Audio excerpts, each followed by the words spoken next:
तो आज मैं आपको एंगुलर इंटरसेप्टर के बारे में डिटेल में बताने वाला हूँ। एंगुलर इंटरसेप्टर होता क्या है, क्यों यूज करते हैं और कैसे यूज करेंगे एंगुलर में। तो चलिए इसके बारे में डिटेल में ए टू जेड जानने का प्रयास करते हैं। ठीक है, तो चलिए स्टार्ट करते हैं। इससे पहले आपको ये समझना ज़रूरी है कि इंटरसेप्टर होता क्या है, एंगुलर में इंटरसेप्टर क्यों होता क्या है। तो देखिए, मैं एक एग्जांपल आपको देता हूँ। सपोज दैट आप ऑथेंटिकेशन आप सिस्टम बना रहे हैं। तो ऑथेंटिकेशन में होता क्या है, यूज़र यूज़र आईडी और पासवर्ड प्रोवाइड करेगा तो वो रिक्वेस्ट जाएगा बैकएंड के पास, और बैकएंड उसको वेरीफाई करेगा, और वेरीफाई करने के बाद एक टोकन प्रोवाइड करता है। अब बोलेगा कि अब जो तुम लॉगिन कर लिए हो, अब तुम प्रोटेक्टेड रिसोर्स का अगर इस्तेमाल करोगे, उसके एपीआई को अगर तुम हिट करोगे, कॉल करोगे, तो अब मुझे उस एपीआई के साथ साथ मुझे टोकन भी चाहिए। तो क्या करेगा, सबसे पहले वो टोकन वेरीफाई करेगा। अगर टोकन वेरीफाई अगर हुआ, तब वो प्रोसीड करेगा नेक्स्ट प्रोसेस के लिए। मे बी डेटाबेस में डेटा को सेव करना हुआ, या फिर डेटाबेस से कुछ क्वेरी करके वैल्यू देना होगा, या फिर कोई भी किसी भी तरह का ऑपरेशन करना होगा, तो वो करेगा उसके बाद, वेरीफाई करने के बाद। ठीक है। तो क्या होता है कि जब यूज़र मान लीजिए लॉगिन अगर हो गया और उसको टोकन मिल गया, अब प्रोटेक्टेड रिसोर्स, हर एक प्रोटेक्टेड रिसोर्स के लिए टोकन चाहिए। तो अब क्या है, टोकन हमको अटैच करके भेजना है। तो हम तो यहाँ पे मिडल, यहाँ पे जो है इंटरसेप्टर का रोल आता है। तो ये क्या करेगा इंटरसेप्टर, कि जो भी रिक्वेस्ट जाएगा बैकएंड के पास, तो सबसे पहले वो बैकएंड के बीच में एक इंटरसेप्टर होता है, उसके पास जाएगा। यानी कि कोई भी रिक्वेस्ट आया तो पहले इंटरसेप्टर के पास जाएगा, इंटरसेप्टर अलाउ करेगा, तब जाकर वो जो है बैकएंड के पास जाएगा। तो आप समझ गए कि पहले रिक्वेस्ट किसी भी एंगुलर में कंपोनेंट से अगर कॉल कर रहे हैं तो सबसे पहले इंटरसेप्टर के पास जाएगा, और फिर जो है बैकएंड के पास जाएगा, और बैकएंड से जो रिस्पॉन्स आएगा फिर से इंटरसेप्टर के पास से होते हुए जो है आपके जो भी कंपोनेंट है वहाँ पे जाएगा जहाँ से कॉल हुआ है। समझ गए। तो चलिए अब कोड में इसको और अच्छे से समझने का प्रयास करते हैं। तो ये रहा कोड। ठीक है, तो इसको हम लोग यहाँ पे समझेंगे। इंटरसेप्टर आप समझ गए क्या होता है। अब एंगुलर में जो है, एंगुलर सीएलआई के थ्रू आप इंटरसेप्टर जनरेट कर सकते हैं। बहुत ही सिंपल है। आपको, मैं उस फोल्डर में चले जाता हूँ जहाँ पे मेरा एप्लीकेशन है, एंगुलर एप्लीकेशन। तो आप C D N G generate interceptor, interceptor and then name of the interceptor, यहाँ पे नेम डालना होता है। तो लेट से अभी एग्जांपल के लिए मैं एबीसी डाल देता हूँ। तो ये क्या करेगा, interceptor, sorry N G, it's not C D, N G generate, generate भी लिख सकते हैं टोटल, और जी भी लिख सकते हैं। ठीक है। तो ये क्या करेगा, फाइल आपको जनरेट कर देगा एबीसी इंटरसेप्टर, मीन्स नेम, जो भी नेम आप डालेंगे। तो ये बोल रहा है कि A B C interceptor is already exist, तो हमने पहले से जनरेट किया है। Let say A B C D one मैं इस बार कर देता हूँ। देख सकते हैं ये पहले से जनरेटेड है, इसीलिए ये एक वार्निंग टाइप का आया। ठीक है, ये देखिए A B C one generate हो गया। अब चलिए इसको ओपन करके देखते हैं। ये वाला फाइल टेस्टिंग के लिए है, इसमें कुछ भी करने की ज़रूरत नहीं है। हमको जो भी करना है यहाँ पे करना है। तो ये बेसिक हमारा इंटरसेप्टर है, देख सकते हैं। तो यहाँ पे देख सकते हैं ये जो कोड है, बेसिक स्केलेटन है। एंगुलर जो है बहुत ही ब्यूटीफुल तरीके से ऑटोमेटिकली इस स्केलेटन को जनरेट करके आपको दिया है। इतने सारे कोड लिखने की ज़रूरत आपको नहीं है। आपको केवल इंटरेस्ट लेना है यहाँ पे इंटरसेप्टर में। हालांकि ये ज़्यादा टफ नहीं है, आप समझना चाहें तो समझ सकते हैं। ओके, तो ये मेन हमारा जो मेथड है वो है इंटरसेप्ट। यहीं पे सब काम होने वाला है। तो ये इंटरसेप्ट, रिक्वेस्ट और नेक्स्ट, टू पैरामीटर यहाँ पे आपको मिलेगा। और नेक्स्ट से जो है आप पास कर देंगे रिक्वेस्ट को। ठीक है, रिटर्न कर देंगे तो वो पास हो जाएगा नेक्स्ट इंटरसेप्टर के लिए, या फिर बैकएंड में चला जाएगा। अब ये जो रिक्वेस्ट आया, यानी कि जो भी रिक्वेस्ट आप बैकएंड को भेज रहे थे, वो रिक्वेस्ट आप यहाँ पे प्राप्त करके यहाँ पे कुछ कंडीशन डाल सकते हैं। यहाँ पे बेस्ड ऑन द कंडीशन आप रिक्वेस्ट को मॉडिफाई कर सकते हैं, कुछ उसमें बदलाव या चेंजेस कर सकते हैं। तो अब क्या होगा कि जैसे ही कोई भी एपीआई कॉल होगा तो सबसे पहले वो इंटरसेप्टर के पास जाएगा। इंटरसेप्टर उसके रिक्वेस्ट में किसी भी तरह का मॉडिफिकेशन कर सकता है, देन वो अलाउ करेगा बैकएंड के पास। तो फाइल जनरेट हो गया। अब आपको क्या करना है, app module dot T S में उसको रजिस्टर करना पड़ेगा। यानी कि एंगुलर को बताना पड़ेगा कि ये हमारा इंटरसेप्टर है। इसको तुम एंगुलर को बताने के लिए आपको प्रोवाइडर में उसको रजिस्टर करना पड़ेगा। मेक श्योर जो भी इंटरसेप्टर यहाँ पे यूज कर रहे हैं वो यहाँ पे इंपोर्टेड होना चाहिए। अगर इंपोर्ट नहीं करेंगे तो समटाइम्स नॉट फाउंड का एरर आता है और आपको समझ में नहीं आएगा कि ये इशू आ क्यों रहा है, क्योंकि बिगनर को जनरली इस टाइप की समस्या देखने को मिलता है। हालांकि आईडीई सजेस्ट कर देगा, पर समटाइम्स ये नहीं भी कर सकता है किसी भी रीजन की वजह से, तो आप इसमें कंफ्यूज हो जाएंगे। समझ गए? तो प्रोवाइडर में यहाँ पे ये डालने की ज़रूरत है, रजिस्टर करने की ज़रूरत है वो इंटरसेप्टर को। तो हमने यहाँ पे 3 इंटरसेप्टर क्रिएट किया है, यानी कि मेरे केस में interceptor HTTP config interceptor, JWT interceptor और एरर इंटरसेप्टर। आप चाहें तो एक ही इंटरसेप्टर में सारा काम कर सकते हैं, बट मैंने यहाँ पे 3 इंटरसेप्टर का इस्तेमाल किया है, क्योंकि एंगुलर एप्लीकेशन में अगर बिग और स्केलेबल प्रोजेक्ट बनाते हैं तो आप स्मॉल पार्ट को, स्मॉल बंच ऑफ कोड को आप सेपरेट करके रखिए, ताकि मॉडिफिकेशन अगर करना पड़े तो आपको ज़्यादा कठिनाइयों का सामना ना करना पड़े। तो ये बहुत ही बेहतरीन होता है। आप पीस बाय पीस कोड को तोड़ दीजिए तो ये अच्छा रहता है। जहाँ कहीं भी उसका इस्तेमाल करना होगा उस इंटरसेप्टर का, लेट्स उसको जो है आप इस्तेमाल कर सकते हैं। हालांकि आप जो है ऐप मॉड्यूल में रजिस्टर करेंगे तो ये ग्लोबली पूरे एप्लीकेशन के लिए अप्लीकेबल हो जाएगा। एक इम्पॉर्टेंट टिप्स मैं यहाँ पे देना चाहता हूँ। ये इंटरसेप्टर आपको जैसा कि पता है, ये जो मैंने क्रिएट किया था, ये देख सकते हैं, ये HTTP ये जो है यूज करता है, मीन्स रिक्वेस्ट और रिस्पॉन्स को हैंडल करता है। उसको उस रिक्वेस्ट को वो मॉडिफाई कर सकता है, रिस्पॉन्स को भी मॉडिफाई कर सकता है। तो रिक्वेस्ट और रिस्पॉन्स, एपीआई के रिक्वेस्ट और रिस्पॉन्स को वो उसमें मॉडिफिकेशन करता है, अल्टर करता है। इसीलिए मेक श्योर कि HTTP क्लाइंट मॉड्यूल इस ऐप मॉड्यूल डॉट टी में इंक्लूडेड होना चाहिए। समटाइम्स क्या होता है कि आपने इसको इंक्लूड ही नहीं किया और देखेंगे कि ये काम नहीं कर रहा है सही से, तो ये इंपॉर्टेंट है। तो पहला स्टेप क्या हुआ कि आप उस फाइल को क्रिएट कीजिए इंटरसेप्टर का, उसमें कुछ लॉजिक वगैरह लिखकर। दूसरा स्टेप क्या हुआ कि प्रोवाइडर में उसको रजिस्टर कीजिए। अब यहाँ पे अगर मल्टीपल इंटरसेप्टर का इस्तेमाल करना चाहते हैं तो मल्टी ट्रू यहाँ पे एक फ्लैग प्रोवाइड करना पड़ेगा। ठीक है, तो ये क्या है कि इसका कोड पहले से बनाया है, एंगुलर बना दिया है, उसको कुछ पैरामीटर वगैरह चाहिए, ये सारी चीज़ें उनको प्रोवाइड करना पड़ता है। उसको बताना पड़ता है कि देखो जी ये बहुत सारे इंटरसेप्टर मैं इस्तेमाल कर रहा हूँ, तो तुम उसको हैंडल करो उसके अनुसार। उसके ऊपर लॉजिक लिखा हुआ है उधर, तो उधर ध्यान देने की ज़रूरत नहीं है आपको। ये सारे ये सारे जो वैल्यूज़ हैं, ऑब्जेक्ट हैं, उसके बारे में ज़्यादा इन्फॉर्मेशन डॉक्यूमेंटेशन से आपको मिल सकता है। ठीक है, ये बेसिक्स हैं जो मैं बता दिया, तो आप समझ गए। अब इंटरसेप्टर क्या होता है, 3 इंटरसेप्टर यहाँ पे इस्तेमाल किया गया है। तो इस केस में होगा क्या, तो सबसे पहले जब रिक्वेस्ट जाएगा तो HTTP इंटरसेप्टर के पास जाएगा, फिर JWT इंटरसेप्टर के पास जाएगा, फिर एरर इंटरसेप्टर के पास जाएगा, फिर बैकएंड के पास जाएगा। और बैकएंड से रिस्पॉन्स जब आएगा तो एरर इंटरसेप्टर के पास जाएगा, फिर JWT इंटरसेप्टर, फिर HTTP इंटरसेप्टर, और उसके बाद जहाँ से कॉल हुआ था वहाँ पे जाएगा रिस्पॉन्स। तो समझ गए, यानी कि जब जाएगा तो ABC interceptor A, interceptor B, interceptor C, और वहाँ से आएगा तो CBA, ऐसे करके आएगा। ओके, पहला स्टेप था क्रिएट करना, फिर HTTP क्लाइंट मॉड्यूल को इंपोर्ट करना, देन प्रोवाइडर में रजिस्टर करना, दैट्स इट, ये हो गया।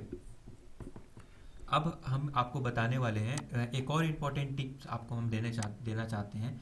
अगर सपोज एट 5 इंटरसेप्टर अगर यूज कर रहे हैं अपने एंगुलर एप्लीकेशन में, अगर किसी भी इंटरसेप्टर में अगर इशू आया तो आपका कोई भी इंटरसेप्टर काम नहीं करेगा। समझ गए, कोई भी इंटरसेप्टर काम नहीं करेगा। तो आपको लगेगा ये इंटरसेप्टर तो सब कुछ सही है, फिर भी ये कंसोल कर रहे हैं तो क्यों नहीं आ रहा है, क्योंकि ये सही है बट जो है अदर किसी इंटरसेप्टर में प्रॉब्लम है, इसीलिए वो काम नहीं कर रहा है। तो ये भी बहुत इंपॉर्टेंट है।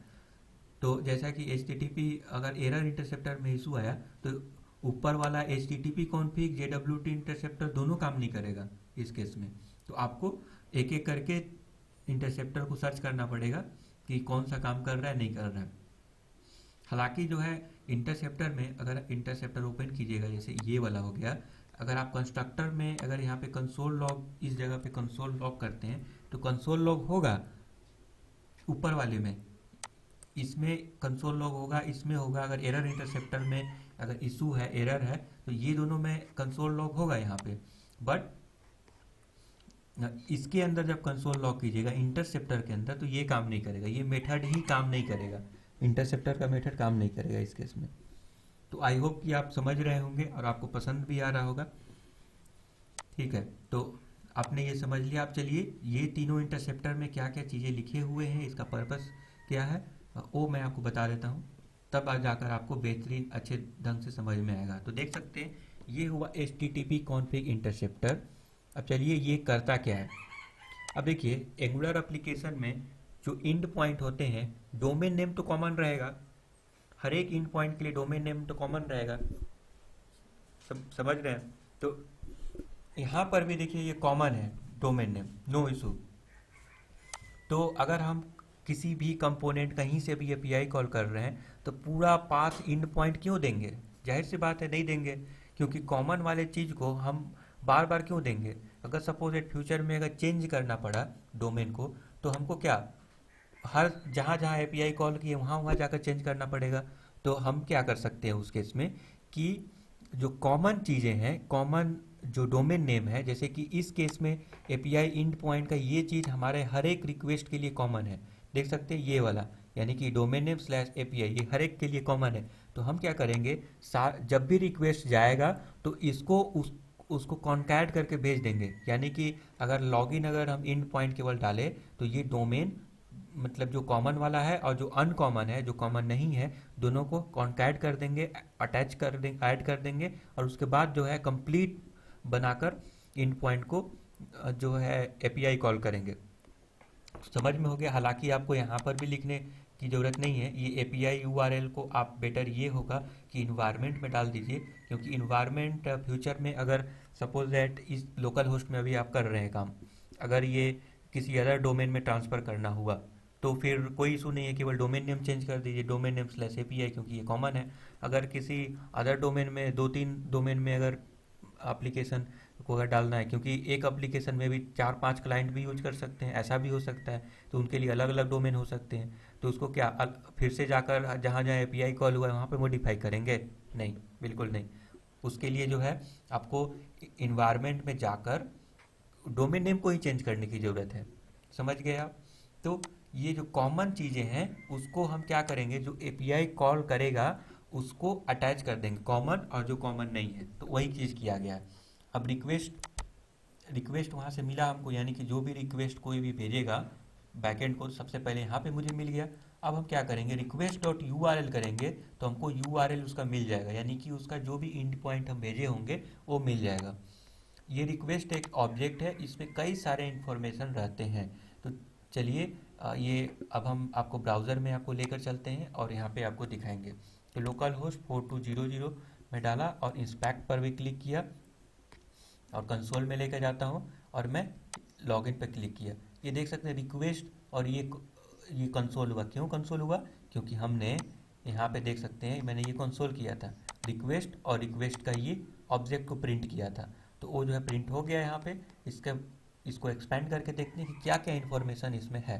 तो देख सकते हैं वो बॉडी में ईमेल है, पासवर्ड है, जो मैंने डाला, मतलब वो बैकएंड के पास जा रहा था तो हमने ही इसको पहले कंट्रोल कर लिया, मतलब पहले इंटरसेप्टर के पास गया तो ये मुझे मिल गया।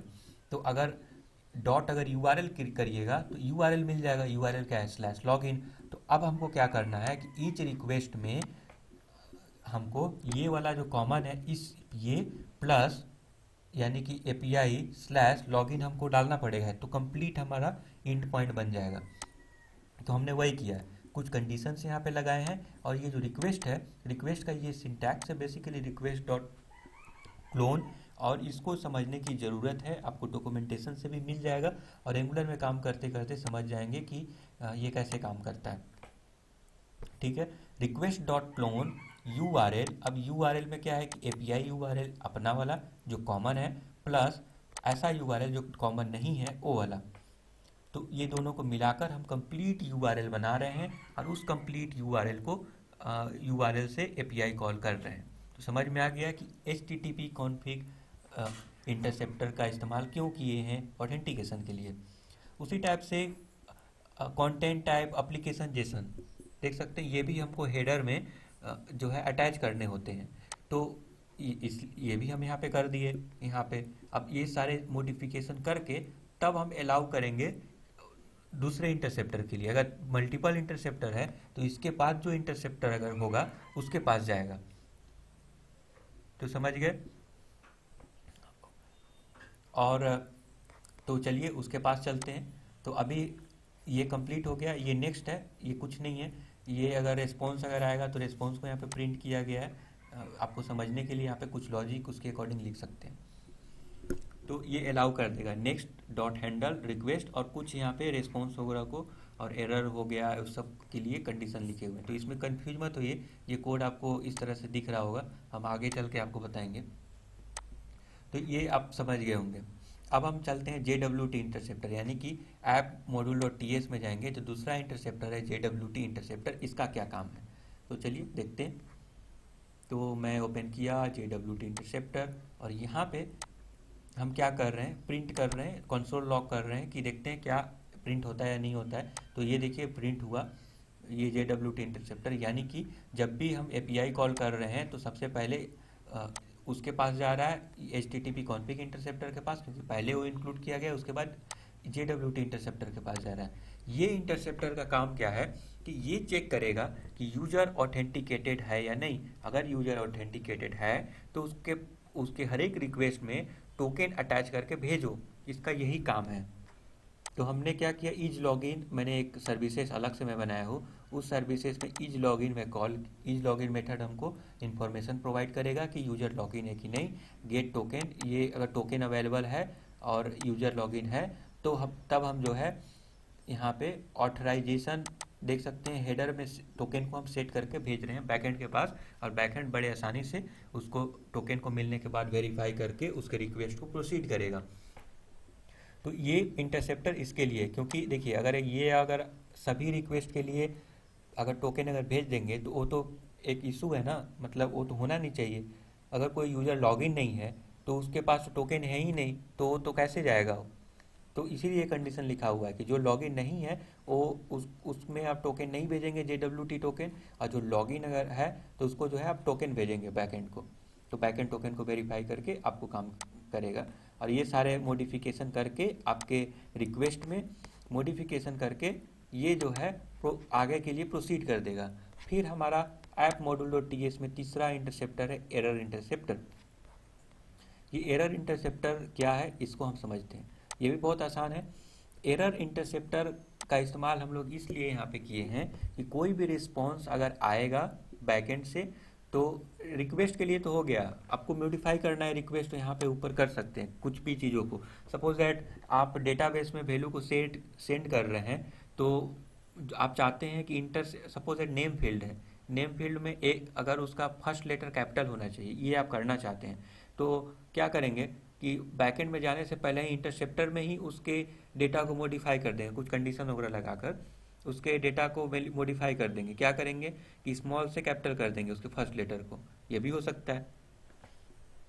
और वहाँ से मान लीजिए रिस्पॉन्स आ रहा है, तो रिस्पॉन्स में सपोज दैट स्मॉल लेटर में है टेक्स्ट, अगर आप उसको कैपिटल लेटर में करना चाहते हैं किसी भी मान लीजिए एक वैल्यू को, तो आप रिस्पॉन्स को यहाँ पे मॉडिफाई कर दीजिए। उसके बाद ये मॉडिफाइड रिस्पॉन्स जो है आपको फिर से जहाँ API कॉल किए थे, मीन्स सपोज दैट सर्विसेज में किए थे, कंपोनेंट में किए थे, जहाँ भी किए थे वहाँ पे आपको उसी टाइप का फॉर्मेट देखने को मिलेगा, मॉडिफाइड जो है रिस्पॉन्स आपको देखने को मिलेगा। तो रिस्पॉन्स को भी यहाँ पे मॉडिफाई कर सकते हैं। ये एरर इंटरसेप्टर इसलिए यूज किया गया है यहाँ पे कि अगर किसी भी तरह का बैकएंड से अगर एरर आता है तो पॉपअप दिखा सकें और यहाँ पे कुछ ऑपरेशंस कर सकें, तो उसके लिए यहाँ पे किया गया।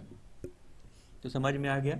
तो इंटरसेप्टर कई जगह यूज हो सकता है। सपोज एक लोडर दिखाना है, कोई भी एक्टिव अगर मान लीजिए एक्टिव कोई भी अगर एक्टिव API कॉल अगर है, तो उस केस में आपको लोडर दिखाना है कि अभी इन द प्रोग्रेस ऐसे करके यूजर को दिखाना है, तो भी यहाँ पे हैंडल कर सकते हैं, उसके लिए भी इंटरसेप्टर बना सकते हैं। आप देखेंगे कि रिस्पॉन्स गया तो आया कि नहीं, अगर आ गया तो फिर आप उसको हटा दीजिए, जो आप लोडर वगैरह दिखा रहे हैं। तो ये सारे चीज़ें हैं जो बड़े आसानी से इंटरसेप्टर के माध्यम से हैंडल कर सकते हैं। मुझे नहीं लगता है कि इसमें आपको कुछ इशू होगा। इंटरसेप्टर का इस्तेमाल किया जाता है कि जो भी एपीआई कॉल होगा उसके रिक्वेस्ट को और रिस्पॉन्स को मॉडिफाई करने के लिए आप जो है ये एक इंटरसेप्टर का इस्तेमाल करेंगे। कैसे करेंगे वो भी समझ लिए। सबसे पहले क्रिएट करना है, फिर जो है app module dot T S में उसको प्रोवाइडर में रजिस्टर करना है। फिर मेक श्योर कि ये यहाँ पे देख सकते हैं H T T P client module, ये भी ऐप मॉड्यूल में इंपोर्टेड होना चाहिए। तो मैं आशा करता हूँ कि इंटरसेप्टर के बारे में आपको सही से एग्जैक्टली एक एक चीज़ क्लियर हो गया होगा। अगर फिर भी किसी प्रकार का डाउट है तो आप कमेंट करके पूछ सकते हैं, और अगर आप मुझसे पर्सनल ट्रेनिंग लेना चाहते हैं तो आप जो है नीचे व्हाट्सअप का में भी लिंक होगा या फिर फेसबुक का लिंक होगा, वहाँ से आप मुझसे संपर्क कर सकते हैं। मैं आपको एंगुलर के ऊपर पर्सनल ट्रेनिंग प्रोवाइड करूँगा। तो अभी के लिए इतना ही, मिलेंगे अब अगले वीडियो में। So thank you.